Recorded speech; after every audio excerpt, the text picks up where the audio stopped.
आज हम पढ़ने वाले हैं क्लास 12th ज्योग्राफी का जो चैप्टर हमारा है, ज्योग्राफी चैप्टर फर्स्ट पढ़ने वाले हैं हम। ये लिखा फर्स्ट, बुक 2 है ये हमारी, बुक 2 भारत वाली जो बुक है उसके बारे में।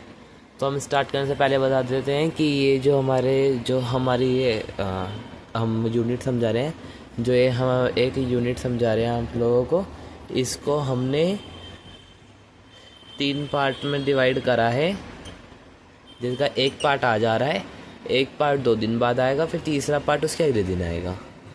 जो इस प्रकार से हमारी पूरी प्लानिंग है वो कंटिन्यू रखेंगे हम। तो हम सबसे पहले अपना जो चैप्टर है, सबसे पहले बात कर ले चैप्टर के। हमारा नाम ये जो है, हमारा नाम वो जनसंख्या के ऊपर चैप्टर है हमारा, ठीक है। और इस चैप्टर का नाम है हमारा जनसंख्या वितरण, घनत्व, वृद्धि एवं संगठन। मतलब जनसंख्या कैसी है, ठीक है, उसका संगठन कैसा है, वृद्धि कैसी है, घनत्व कैसा है, तो उसके बारे में हम पढ़ेंगे, ठीक है। ये इसके अंदर हम ये 5 टॉपिक पढ़ेंगे, 5 टॉपिक पढ़ेंगे इस चैप्टर, इस यूनिट के अंदर हम। तो इस इकाई में सबसे पहले मैं आपको नोट्स में समझा देता हूँ, क्योंकि नोट्स में इजीली समझ में आएगा और अच्छे से समझ आएगा। आपको बुक पढ़ने की ज़रूरत नहीं पड़ेगी, चाहो तो आप इसी को अपनी कॉपी में नोट डाउन कर सकते हो, बहुत अच्छे नोट हैं। तो पहला पॉइंट आता है हमारा इसके अंदर, भारत की वर्तमान जनसंख्या 121 करोड़ है। भारत की जो जनसंख्या है हमारी, वो इस समय 121 करोड़ है। लेकिन ये 121 करोड़ वैसे आज के टाइम में माना जाए तो आज के टाइम में तो 145 के अप्रोक्सीमेट जा रही है, ठीक है। इसके अप्रोक्सीमेट है, क्योंकि भारत अब विश्व में सबसे नंबर 1 स्थान रखता है जनसंख्या के नाम पे।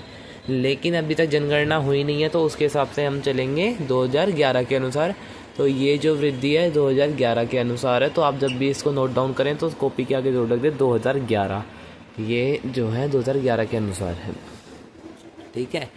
अब अगला टॉपिक जो है आपका वो आता है दूसरा, मतलब जो दूसरा पॉइंट है वो आता है, भारत जनसंख्या की दृष्टि से विश्व में चीन के बाद दूसरा स्थान रखता है। अभी हमने देखा इधर कि 2011 के अनुसार हम देख रहे हैं, तो उसके हिसाब से भारत जो है जनसंख्या की दृष्टि से विश्व में चीन के बाद दूसरा स्थान रखता है, ठीक है। तो इस प्रकार है। लेकिन आज के टाइम में देखा जाए तो भारत नंबर 1 पे है, लेकिन अभी तक जनगणना नहीं हुई, तो इस हिसाब से हम 2011 के हिसाब से चलेंगे, ठीक। और अब अगला पॉइंट आता है आपका कि भारत की पहली जनगणना कब हुई थी, ठीक है। यहाँ पे लिखा है कि भारत की पहली जनगणना 1972 ई में हुई थी। ई का मतलब है ईसवी, मतलब इस सन में हुई थी। ईसवी इसलिए ई का इस्तेमाल किया जाता है, इस ई का, ईसवी के लिए ई का। तो पहली जनगणना जो है हमारी 1972 में हुई थी। इसको लर्न कर लेना कि पहली जनगणना जो है 1972 में हुई थी, क्योंकि ये इंपॉर्टेंट क्वेश्चन है, ये पूछ लेता है, ठीक है।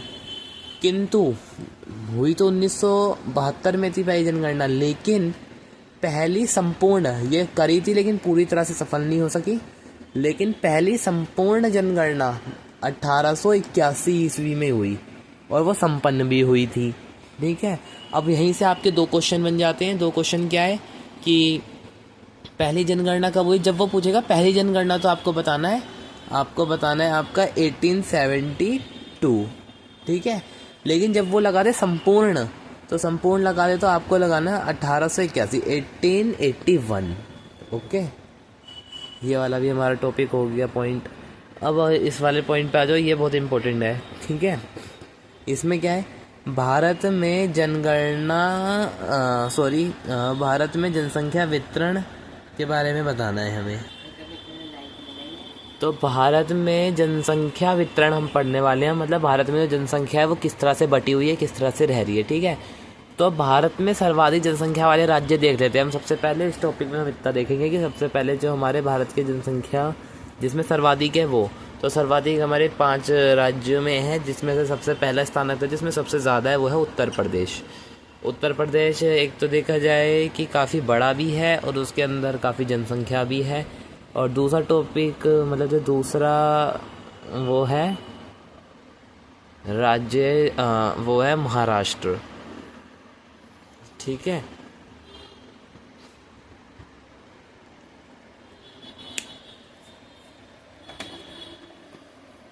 तो एडिट भी होगी अभी। पहला उत्तर प्रदेश है, दूसरा जो है वो है महाराष्ट्र, तीसरा है बिहार है, चौथा है पश्चिम बंगाल और पांचवा है आपका आंध्र प्रदेश। चौथा आपका आंध्र प्रदेश है। अब अगला टॉपिक, अब ये जो है इसका मतलब है कि इन राज्यों में सबसे ज़्यादा जनसंख्या निवास करती है।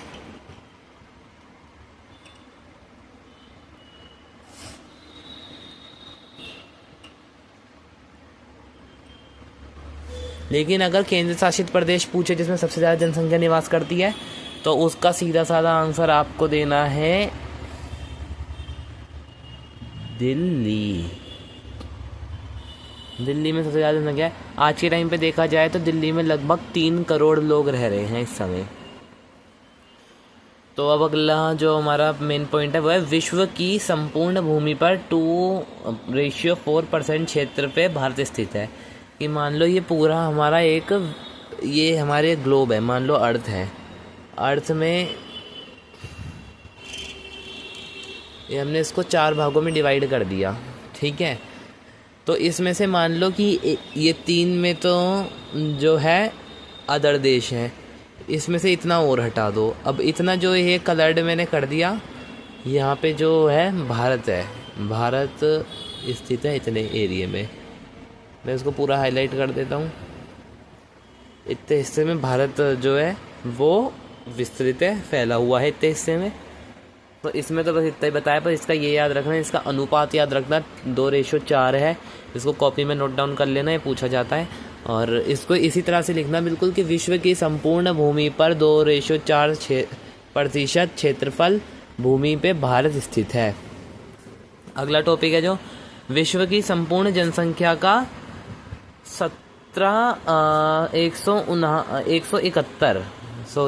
विश्व की संपूर्ण जनसंख्या का 17% जनसंख्या भारत में स्थित करती है। मतलब विश्व में कितनी जनसंख्या है, अब सारी तो भारत में निवास नहीं कर सकते क्योंकि इतनी जगह नहीं है, इसलिए बटी हुई है ये इस तरह से कि सभी देशों में, ठीक है। लेकिन सभी देशों में जितनी जनसंख्या, मान लो 100% जनसंख्या है सभी देशों में, हमने एग्जाम्पल सेट करके चलते हैं, 100% जनसंख्या है, 100 का 17% सिर्फ और सिर्फ भारत में रह रही है। आज के टाइम पे देखा जाए तो मान सकते हो आप 25% रह रही होगी, लेकिन अभी 2011 के अनुसार देखा जा रहा है तो मान लो कि 17% निवास करती है। और आपको पेपर में भी 17% ही लिखना है यदि ये क्वेश्चन आता है तो। अब हम इसी प्रकार अगले टॉपिक पे आते हैं। अगला टॉपिक हमारा क्या है, ये हमारा अगला टॉपिक है 2011 की जनगणना के अनुसार आंकड़े। मतलब अनुसार जो महत्वपूर्ण है, इसको लिखना नहीं भूलना आपको, महत्वपूर्ण।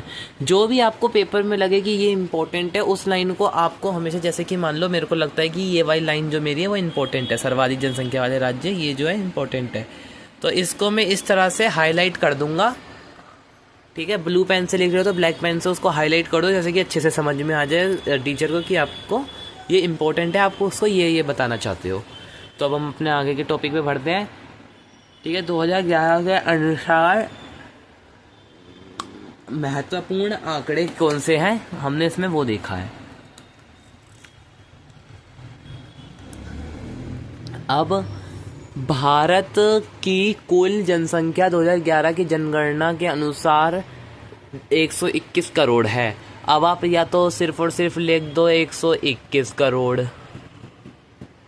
या तो 121 करोड़ लिख दो, और चाहो तो आप ये पूरा भी लिख सकते हो। ये क्या हो गया, 1,21,85,84,04,977, ये पूरा हो गया, ठीक है। अब आपको ऐसे नहीं समझ आ रहा तो आप ऐसे बता सकते हो, जैसे कि 1s, 10s, 1000s, 1s, 10s, 100, 1000, lakh, 10 lakh, इस तरह से आप आगे काउंट करते हो, जैसे कि 1, 2, 2, सैकड़ा, हज़ार, 10,000, लाख, 10 लाख, करोड़, 10 करोड़, अरब, इस तरह से, ठीक है। अब अगला आता है 2011 की जनगणना के अनुसार भारत की जनसंख्या का वार्षिक वृद्धि दर 17.7% है। वैसे इसको मैंने यहाँ पे गलती करी है, मैं आपको बता देता हूँ, इसको हमेशा 17 नहीं पढ़ेंगे, जब भी पॉइंट लग जाता है बीच में कहीं पे भी तो उसको खोल के पढ़ते हैं। 17.7% है, ठीक है। तो हमारी जो वार्षिक वृद्धि दर है जो भारत में निवास करती है वो 17.7% है, और वार्षिक वृद्धि दर जो है मतलब हर साल में जो होती है वो है 1.64%, यहाँ पे मैं इसको हाईलाइट कर देता हूँ, अब इसको कॉपी में लिख लेना, 1.64% है। तो अब आगे के टॉपिक पे हम आते हैं। तो आगे का टॉपिक हमारा क्या है, भारत 15वीं की जनगणना का नारा हमारी जनगणना हमारा भविष्य। तो हमारी जो 15वीं जनगणना हुई थी ना, तो उसका हमारा एक नारा था, हमारी जनगणना हमारा भविष्य था।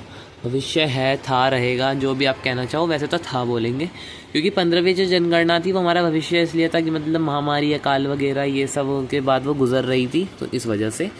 तो अब अगला टॉपिक जो आता है वो है हमारी पहली आधुनिक प्रणाली की जनगणना 1872 ईस्वी में लॉर्ड मैथी के शासन काल में हुई थी।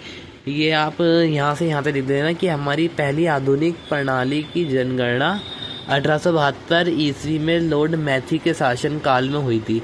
अगर आप पूरा याद नहीं रख सकते, ये याद रख दो, लॉर्ड मैथी के शासन में, लॉर्ड मैथी का जब समय था, शासन था, उसका राज कर रहा था वो, तो 1872 में तो हमारी आधुनिक जनगणना हुई थी। ठीक है, अब अगला जो हमारा टॉपिक आता है वो है दार्शिकीय जनसंख्या निकालने का सूत्र। मतलब दार्शिक मतलब एक वर्षीय मतलब जो जनगणना निकालना है, एक दशक की जो जनगणना निकालनी है, दार्शिकीय जनगणना निकालनी है, उसका जो निकालने का ये सूत्र बताया गया है यहाँ पे। ठीक है, इसको मैं इरेज कर देता हूँ, आई एम सो सॉरी, इसको नहीं करना है मुझे, ये वह है।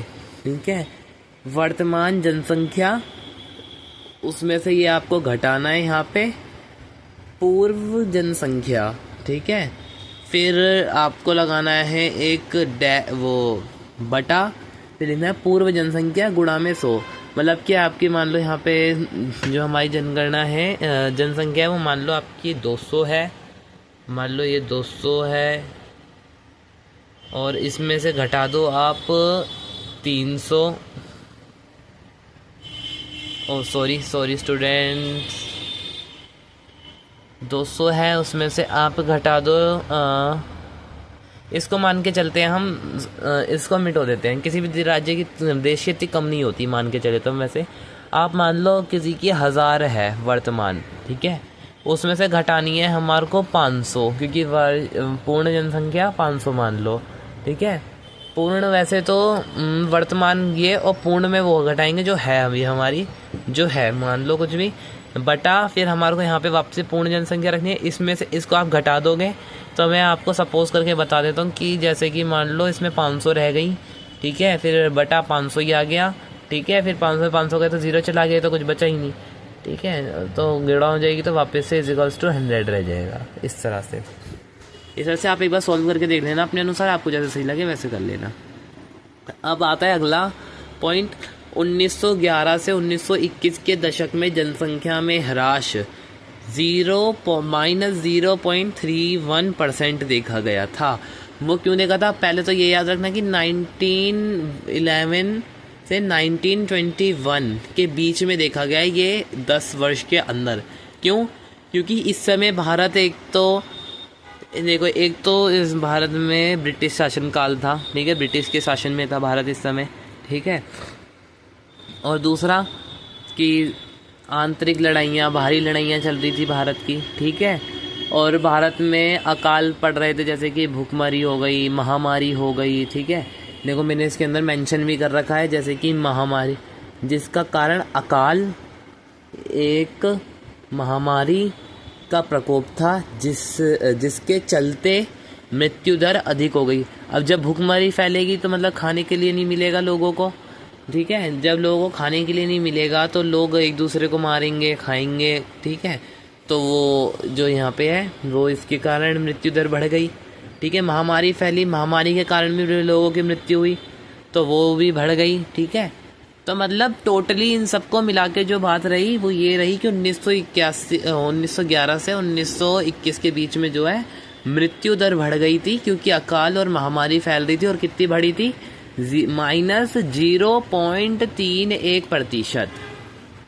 तो आज के लिए अभी इतना ही, मिलती हैं जल्दी नई वीडियो में, जब तक के लिए बाय बाय।